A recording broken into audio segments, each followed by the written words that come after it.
Growing up in Toronto, Canada in the 1990s, it was always difficult for me to see anyone in the media who looked like me.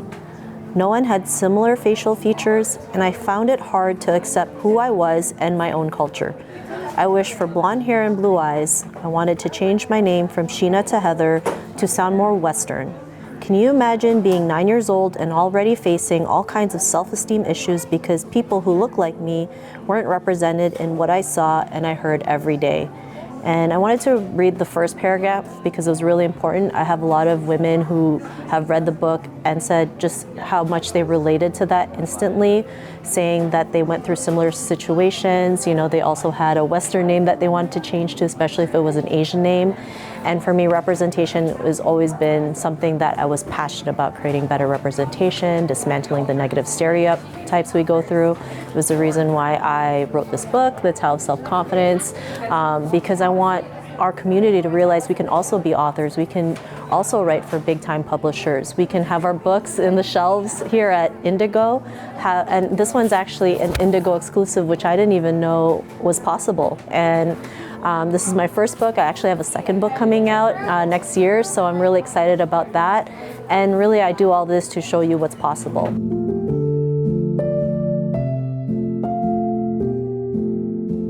Really grateful that I was able to write a book that really does have this global presence. I mean, I was even able to find my book at the Fully bookstore in Cebu.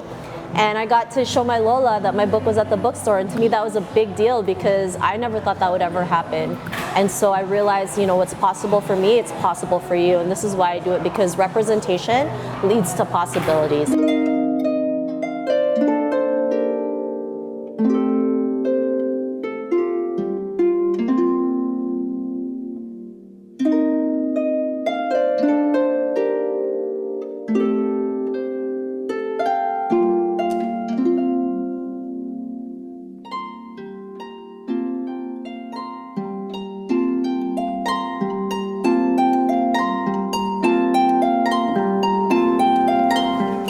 So I get a lot of questions, especially how I came up with the word Tao.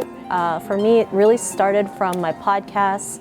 I was looking for titles that would really be clear to help people realize what it's all about. And so when I was looking through iTunes, because back then Apple Podcasts didn't exist, I saw The Art Of. And so a lot of people had The Art of the Avocado, The Art of Cars, The Art of Confidence. And I was like, I like that, but I didn't want to use the art of. I didn't want to be another person utilizing the art of. And so I wanted something that also represented my culture, being Asian. And so Tao was great because, you know, Tao comes from, you know, Taoism and Asian philosophy, and that word meant the way. So I love it because it's the way to self-confidence. And being able to interview over 800 women, the way for each person looks different. So there's different ways we can build confidence, and we can pick and choose what works for us.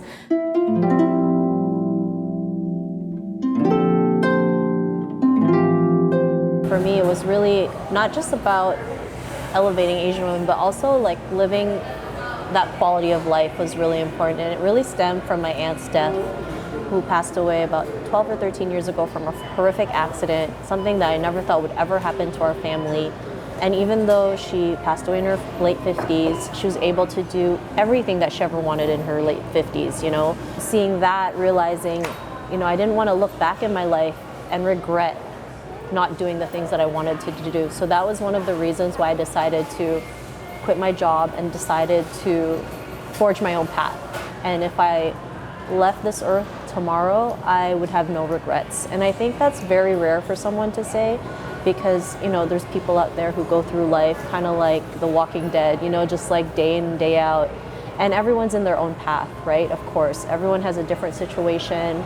I totally understand that. I mean, especially in the times that we're in, it's sometimes we look at the world and we're like, is there really a light at the end of the tunnel? I still do believe there is. It's just maybe taking a little bit longer than normal. But that was really the big reason. You know, for me, it was being able to do everything I wanted to do and not live with any regrets. Kobe Bryant, you know, may he rest in peace.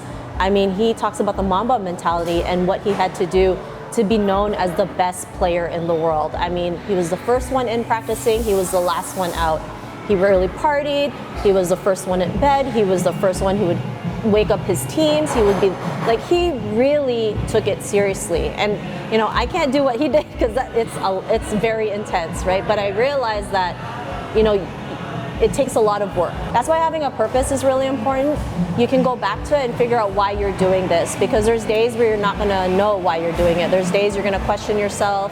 There's days where you wanna quit, right? Because you're like, is this even worth it? When it comes to mindset, all those things are great, you know, listening to books, listening to podcasts, being able to situate yourself with the right people. But I think the most important is really like getting to the root cause. Like, why are you feeling this way? Why are you going through this situation in your life?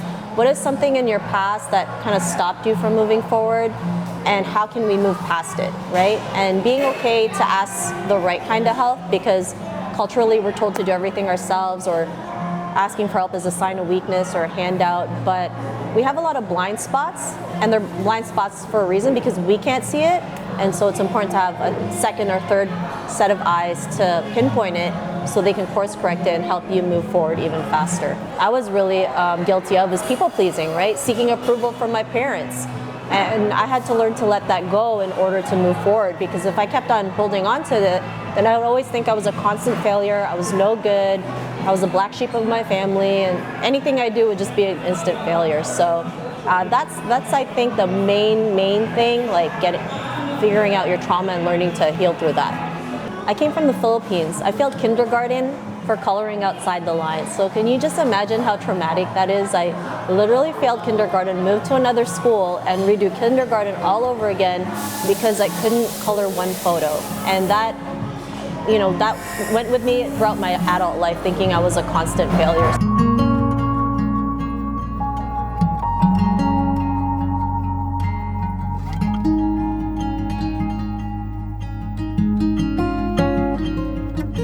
Learning to receive help is just as important, because that's something I had trouble with. Every time someone would ask me, what do you need support with? What can I help you with?